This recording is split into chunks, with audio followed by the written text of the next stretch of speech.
예레미야 10장 23절에서 25절까지 말씀 묵상하겠습니다. 예레미야 10장 23절 25절까지 말씀 읽겠습니다. 여호와여, 내가 알거니와 사람의 길이 자신에게 있지 아니하고 걸음을 지도함이 걷는 자에게 있지 아니하니이다. 여호와여, 나를 징계하옵시되 너그러이 하시고 진노로 하지 마옵소서. 주께서 내가 없어지게 하실까 두려워하나이다. 주를 알지 못하는 이방 사람들과 주의 이름으로 기도하지 아니하는 족속들에게 주의 분노를 부으소서. 그들은 야곱을 씹어 삼켜 멸하고 그의 거처를 황폐하게 하였나이다 하니라. 아멘. 심판의 때에 드리는 중보 기도. 하나님께서 야곱의 분기시며 언약의 백성들을 오래 참으시고 사랑하시지만 그들의 배역과 악행을 더 이상 두고 볼 수 없으셔서 심판을 작정하셨습니다. 하나님께서는 오래 참으시지만 이제 더 이상 이 유다 백성들을 참으실 수 없어서 이번엔 던질 것이다 말씀하셨고요. 괴롭게 함으로써 깨닫게 하실 것이다 라고 말씀하셨어요. 그러니까 이 말씀을 선지를 통해서 하시는 것은 마지막 기회를 주고 계신 것이죠. 깨닫고 돌이켜 하나님의 나라의 회복, 하나님의 거룩한 백성으로의 관계 회복을 주님께서 계획하시고 말씀하고 계시는 것이죠. 이 모든 일들, 장차 이루어질 일들을 알고 있는 선지자는 슬퍼하며 탄식할 수밖에 없었습니다. 그래서 장차 바벨론으로부터 침공을 받아 멸망의 길을 가게 될 말씀을 통해서 말씀을 듣고 확신하고 있는 선지자는 이제 너그러이 하나님께서 징계해 주시기를 간구하고 있습니다. 23절에 사람의 길이 자신에게 있지 않으며 걸음과 지도함이 하나님께 있음을 고백하고 있습니다. 그러니까 하나님의 자녀들과 백성들의 인생의 길과 걸음을 주관하시는 분은 오직 하나님이시다. 하나님께 있음을 고백하고 있는 것입니다. 잠언서 20장 24절에도 보면 사람의 걸음은 여호와로 말미암나니 사람이 어찌 자기의 길을 알 수 있으랴. 사람의 길을 아시는 분은 하나님이시다. 즉 이 땅에 사람이 태어나게 하시고 살아가는 모든 여정, 그것은 하나님께서 주관하신다. 하나님께 있음을 고백하고 있는 것이죠. 이것을 아는 사람들이 복이죠. 하나님의 자녀들입니다. 하나님의 백성들입니다. 욥기 34장 21절에도 보면 그는 사람의 길을, 하나님이시죠, 사람의 길을 주목하시며 사람의 모든 걸음을 감찰하시는 분이다. 주목하고 알고 계시고 지켜보고 인도하시는 분도 하나님이시죠. 잠언서 16장 9절에도 사람이 마음으로 자기의 길을 계획할지라도 그의 걸음을 인도하시는 분은 하나님이시다. 이 하나님께 대한 분명한 이해. 그러니까 선지자는 이것을 잘 알고 있죠. 그래서 하나님 앞에 간구하고 있는 것입니다. 하나님의 마음에 합한 사람 다윗의 고백을 볼까요? 시편 37편 23절 24절에 보면 여호와께서 사람의 걸음을 정하시고 그의 길을 기뻐하시나니 그는 넘어지나 아주 엎드러지지 아니함은 여호와께서 그의 손으로 붙드심이로다. 고백을 하고 있습니다. 사람의 걸음을 정하시는 분이 하나님이시라고. 넘어지지만 엎드러지지 않도록 손으로 붙들어 주시는 분이 하나님이시다. 이것을 아는 사람들만이 다윗과 같이 하나님 앞에 정직히 행할 수 있습니다. 하나님의 길을 따라갈 수 있습니다. 하나님 말씀 앞에서 내가 살아가고 있는 이 나의 인생이, 나의 발걸음이 어디를 향해 가고 있는지를 정확하게 깨달을 수 있는 것이죠. 잠언서 3장 5절로 6절에도 말씀하죠. 너는 마음을 다하여 여호와를 신뢰하고 내 명철을 의지하지 말라. 너는 범사의 그를 인정하라. 그리하면 내 길을 지도하시리라. 그렇습니다. 자기의 명철을 의지하며 자신의 뜻대로 살아가는 인생이 있는가 하면 자기의 명철을 의지하지 않고 오직 하나님의 말씀과 뜻을 따라 살아가는, 또 범사에 일어나는 모든 일들 가운데 하나님을 인정하고 살아가는 사람들은 하나님의 지도하심을 따라 바른 길로 인도함을 받게 된다는 것입니다. 이것이 하나님의 자녀들의 마땅한 모습이죠. 그래서 하나님의 자녀 백성들은 자신에게 주어진 인생길이 하나님께 있음을 확신하고 그분의 말씀과 뜻대로 인도함을 받는 자들이 되어야 하는 것이지요. 그래서 시편 119편 133절에 나의 발걸음을 주의 말씀에 굳게 세우시고 어떤 죄악도 나를 주관하지 못하게 하소서. 그러니까 하나님의 말씀 위에 굳게 세워라. 나의 발걸음은, 나의 주어진 인생이 하루하루, 사실 당장 내일 무슨 일이 일어날지 우리는 알 수 없습니다. 내가 선택한 이 길이 바른 길인지 생명과 사망의 길인지 알 수가 없어요. 그러나 하나님의 말씀 위에 나의 발걸음을 두고 그 길을 따라간다면 가장 안전한 길이 될 수 있겠죠. 그래서 죄악된 발걸음을 향해 나갈 것인가, 하나님의 말씀 위에 의와 거룩한 삶의 발걸음 인생을 살아갈 것인가, 선택은 사실 우리가 할 수 있거든요. 그 바른 선택을 하기 위해서는 하나님의 말씀 위에 굳게 세워야 한다. 주야로 하나님의 말씀을 묵상해야 합니다. 하나님의 말씀을 즐거워하여 주야로 묵상하는 자가 되어진다면 악인의 꾀를 도모하지 않게 될 것이고 죄인의 길에 서지 않게 될 것이고 교만한 자가 아니라 겸손한 자로 주님을 따르게 되겠지요. 그럴 때 이제 하나님께서 우리의 주어진 인생 발걸음을 인도하시면서 바로잡아 주시고 지도해 주실 것이다. 확신을 갖게 되는 것입니다. 지금 선지자는 이와 같은 마음으로 하나님께 간구하고 있습니다. 24절에 여호와여 나를 징계하옵시되 너그러이 하시고 진노로 하지 마옵소서. 주께서 내가 없어지게 하실까 두려워하나이다 고백하고 있습니다. 기도하고 있는 것이죠. 그러니까 하나님께서 유다 백성들을 징계하실 뜻을 이미 정하셨다. 정하신 줄을 이 선지자는 알고 있는 것입니다. 하나님이 말씀하시면 그대로 성취될 수밖에 없다. 하나님의 말씀은 진실하고 하나님은 그 말씀을 반드시 이루시는 신실하신 하나님이심을 알기 때문에 또 당시에 하나님의 백성들이 하나님의 진노 앞에 설 수밖에 없는, 하나님께서 그들의 죄를 아주 조목조목 구체적으로 자세하게 말씀하고 계시기 때문에 이 하나님의 백성들이 돌이키지 않는 한 하나님의 공의 앞에 서게 될 것을 알기 때문에 선지자는 슬퍼하고 탄식할 수밖에 없었습니다. 그래서 징계를 당할 수밖에 없는 백성들이지만 하나님이 징계하시되 진노로 하지 마시고 너그러이 대해 주실 것을 간구하고 있는 것입니다.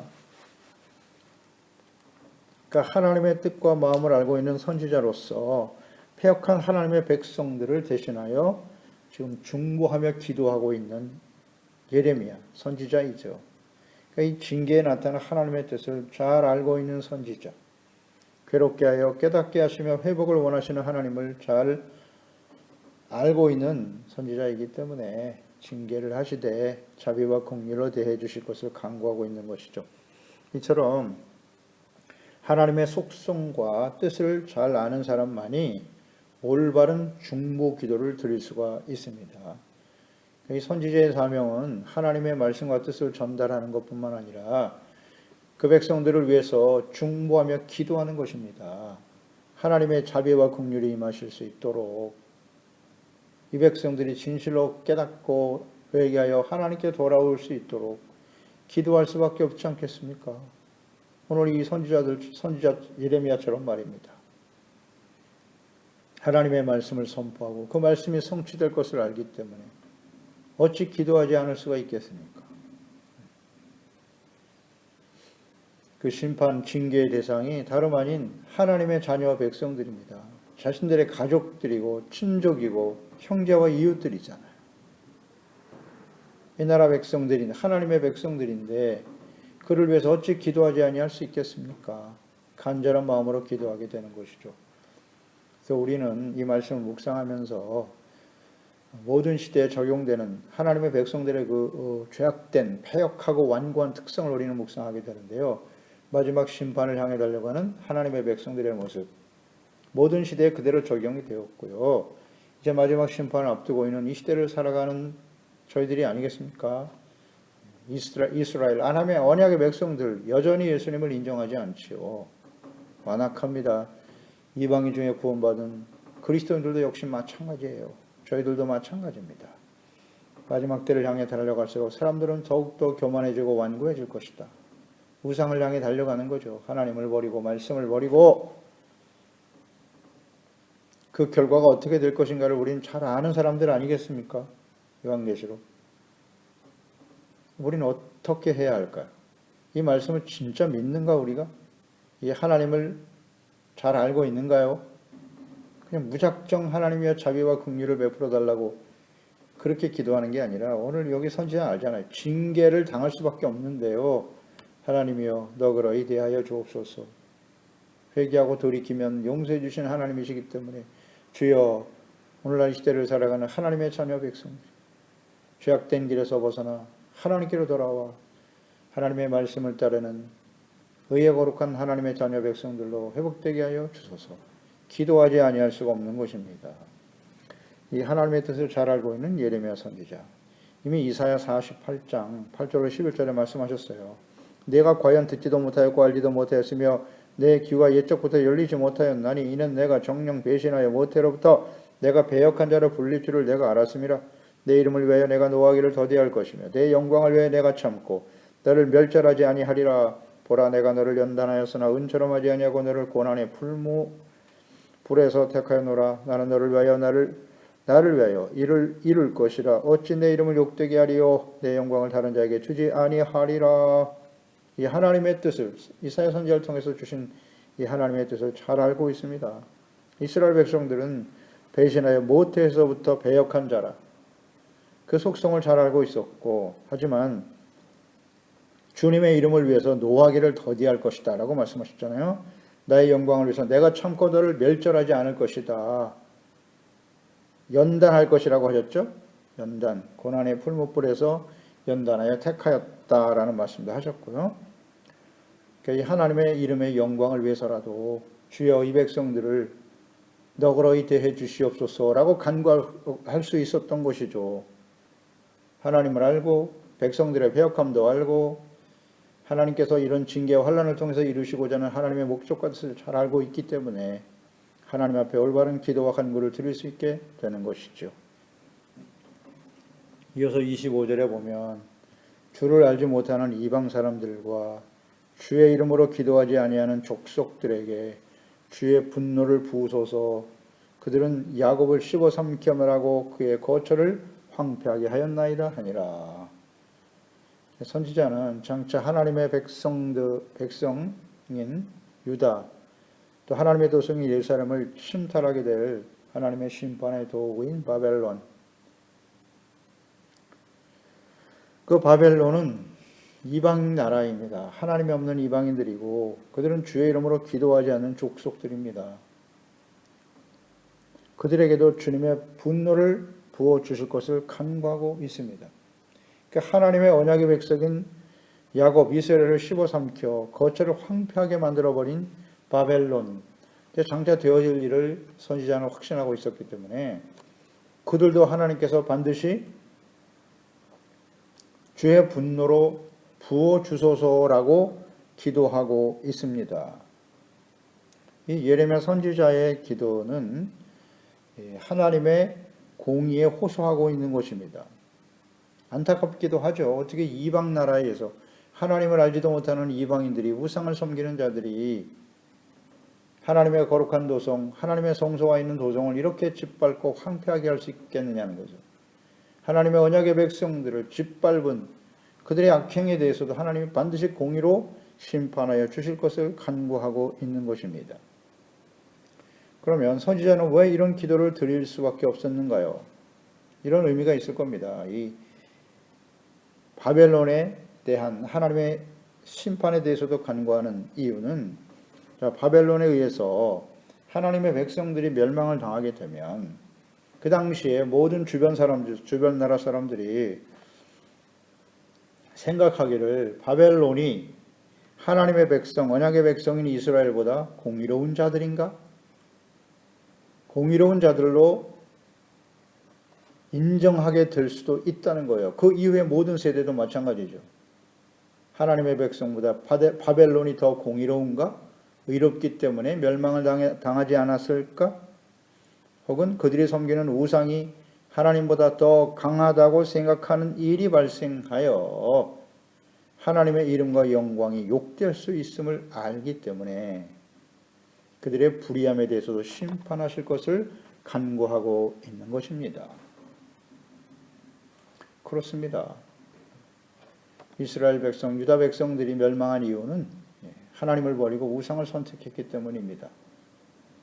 그리고 힘 있는 자들을 더욱 의지하고 하나님보다는 그들에게 달려가 구원을 호소했던 사람들이죠.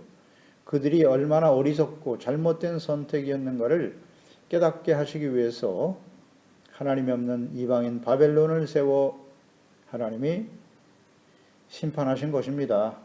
괴롭게 하고 깨닫게 하시고 돌이키게 하시는 하나님의 뜻이 분명하지만 이 일로 인해서 하나님이 멸시당하거나 하나님의 이름이 모욕을 당하는 일은 있어서는 안 된다는 것이죠. 이사야 48장 말씀에서 우리가 보았듯이 이 배역한 백성들을 하나님이 공의로 판단하시지만 그러나 내 영광, 내 이름을 위해서 완전히 멸하지는 않을 것이다. 그렇습니다. 하나님의 백성들이 모욕을 당하지만 불의함으로 인해서 그러나 하나님의 영광과 이름은 욕되지 않게 하시는 분이 하나님이시죠. 그러니 당연히 바벨론도 하나님이 심판하셔야 합니다. 라고 기도하고 있는 것입니다. 그래서 선지자는 이것을 정확하게 이해하고 있죠. 하나님의 이름이 하나님의 백성들로 인해서 욕을 당하는 일이 있어서는 안 된다는 거죠. 이 선지자의 기도에 하나님께서는 응답하셨습니다. 그래서 예레미야 51장 이하에서 우리가 보게 될 텐데 51장에 여호와께서 이와 같이 말씀하시되 보라 내가 멸망시키는 자의 심령을 부추겨 바벨론을 치고 또 나를 대적하는 중에 있는 자를 치되 내가 타국인을 바벨론에 보내어 키질하여 그의 땅을 비게 하리니 재난의 날에 그를 에워싸고 치리로다. 분명히 말씀하시죠. 바벨론 칠 것이라고. 29절에 땅이 진동하며 소용돌이 치나니 이는 여호와께서 바벨론을 쳐서 그 땅으로 황폐하여 주민이 없게 할 계획이 섰음이라. 56절에 곧 멸망시키는 자가 바벨론에 이르렀음이라. 그 용사들이 사로잡히고 그들의 활이 꺾이도다. 여호와는 보복의 하나님이시니 반드시 보응하시리로다. 아멘입니다. 이렇게 하나님께서 선지자의 기도를 들으시고 이 선지자의 기도는 자신의 소원을 말하는 게 아닙니다. 자신의 뜻을 구하는 게 아니라 하나님의 뜻에 따라서 하나님의 공의의 속성, 하나님의 이름이 욕되는 일이 없도록 위해서 기도하는 것이지 나를 대적하는 자를 다 원수로 여기고 다 죽여달라, 멸하게 해달라고 기도하는 그런 기도가 아니었습니다. 이 기도를 잘 우리는 이해해야 합니다. 그래서 하나님께서 이 예레미야의 기도를 응답하셔서 이건 하나님의 속성이죠.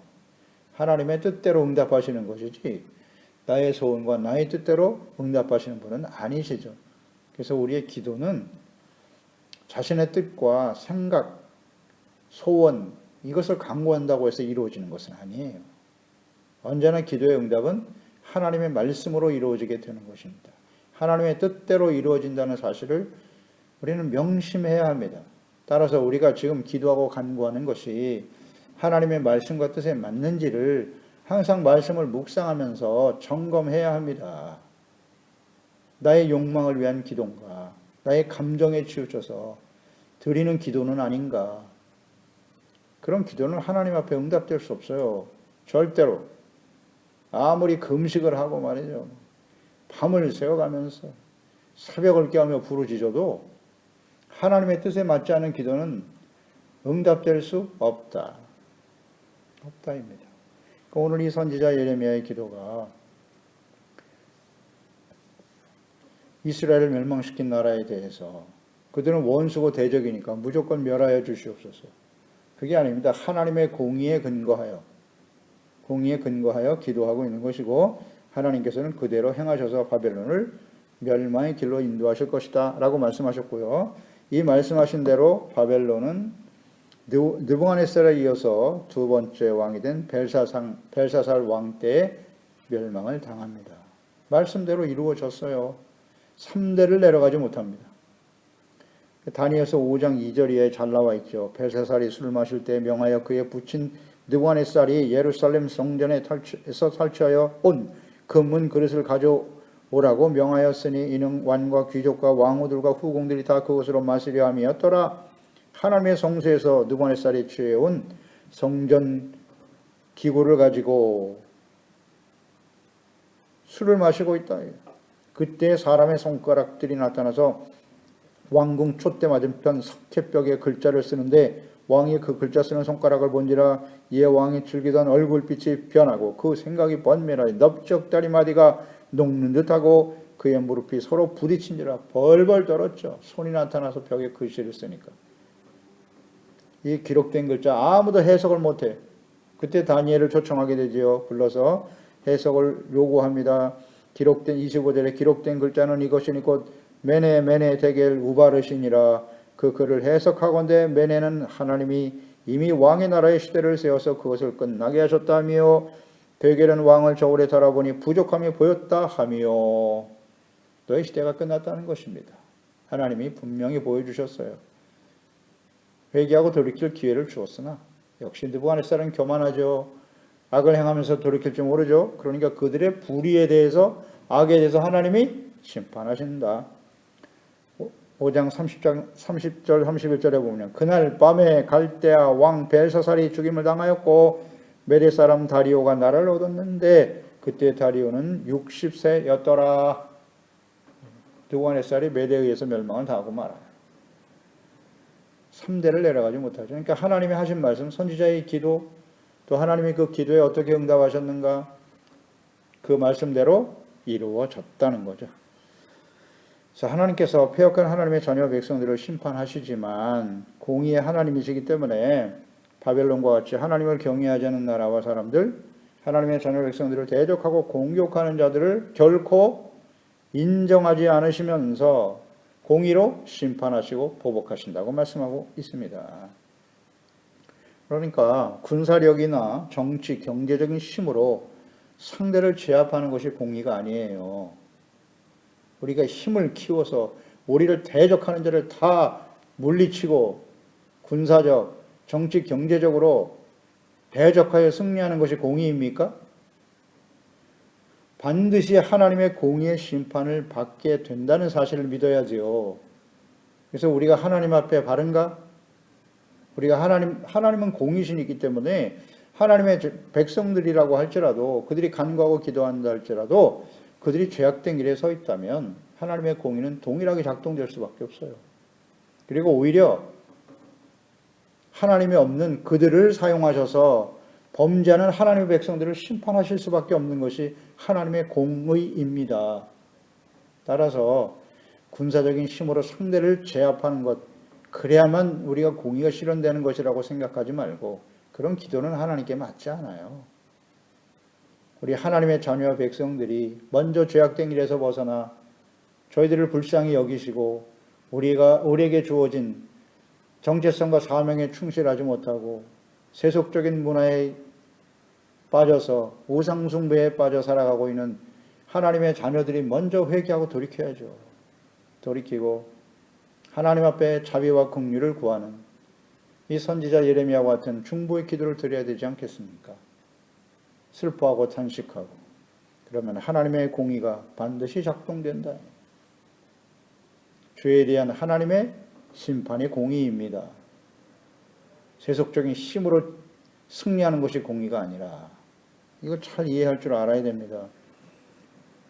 이 하나님의 공의, 바벨론을 멸망시키신 하나님의 공의가 요한계시록의 마지막 심판이죠. 이 땅에 쏟아질 마지막 심판 가운데도 그대로 나타나 있습니다. 요한계시록 18장 2절에 힘찬 음성으로 외쳐 이르되 무너졌도다 무너졌도다 큰 성 바벨론이여 귀신의 초소와 각종 더러운 영이 모이는 곳과 각종 더럽고 가증한 새들이 모이는 곳이 되었도다. 21절에 이에 한 힘센 천사가 큰 맷돌 같은 돌을 들어 바다에 던져 이르되 큰 성 바벨론이 이같이 비참하게 던져져 결코 다시 보이지 아니하리로다. 아멘입니다. 마지막 심판 때에 인류의 역사의 마지막 심판 때에 하나님께서 바벨론을 말씀하셨어요. 큰 성 바벨론이 귀신의 처소고 각종 더러운 영이 모이는 곳인데 이곳이 바로 심판을 받아 멸망하게 되었다는 것이죠. 그러니까 이 바벨론은 무슨 의미겠습니까? 그 이전에 하나님의 언약의 백성들을 침략하여 성전을 훼손하고 악을 행한 사람들이잖아요. 심판의 도구이기는 했지만 너무 잔악하게 포악한 모습으로 하나님의 도성과 하나님의 백성들을 공격했단 말이죠. 그래서 하나님께서 그들에게 공의로 보응하신 것처럼 이 바벨론이라고 하는 것은 하나님과 예수 그리스도와 복음을 대적하며 하나님의 자녀들 그리스도인들을 박해하고 죽이는 세속적인 힘을 가진 권력자들이죠. 나라와 민족들이죠. 그들에게 하나님의 진노의 심판이 임하게 될 것이다. 그래서 하나님의 사람들, 그리스도인들을 박해하고 죽인 사람들 아닙니까? 자신들이 가지고 온 권력과 힘으로 말이죠. 그들을 하나님이 가만두실까요? 절대 그렇지 않아요. 하나님의 공의가 반드시 그들에게 작동된다는 거죠. 이것이 하나님의 심판의 의미입니다. 의미예요. 이러한 하나님의 말씀과 뜻을 아는 종들은 부패하고 심판을 향해 달려가는 이 시대에 여기 예레미야 선지자와 같은 마음으로 슬픈 마음으로 탄식하는 마음으로 하나님의 자비와 긍휼을 구하고 중보 기도하는 일에 힘써야 합니다. 하나님의 자녀 백성들이 속히 하나님께 돌아와 괴롭게 하시는 하나님 연단하시고 우리를 새롭게 하시기를 원하시는 하나님, 그 하나님의 말씀을 따라 간구하며 기도해야 됩니다. 베드로전서 4장 7절에 만물의 마지막이 가까웠으니 그러므로 너희는 정신을 차리고 근신하여 기도하라. 기도하겠습니다. 하나님 아버지, 오늘도 주의 말씀을 대하면서 하나님께서 패역한 하나님의 자녀 백성 유다와 예루살렘을 징계하시기로 결정하셨음을 깨달은 선지자는 하나님 앞에 징계하시되 진노하심으로 하지 마시고 자비와 긍휼을 베풀어 주실 것을 간구하였고 또 그들을 공격하는 바벨론에게도 하나님의 공의가 작동되어 그들을 하나님께서 심판하실 것을 기도하고 있습니다. 이것이 이제 마지막 때 마지막 심판을 향해 가는 때에 하나님의 뜻을 아는 종들의 기도와 간구일 수밖에 없는데요. 이와 같이 이제 이 마지막 심판을 앞두고 있는 시대를 우리가 살아가고 있습니다. 이 하나님의 말씀대로 이 역사 속에 이루어지게 되겠지요. 주여, 이것을 아는 저희들은 하나님의 자녀 백성들을 위해서 기도할 수밖에 없습니다.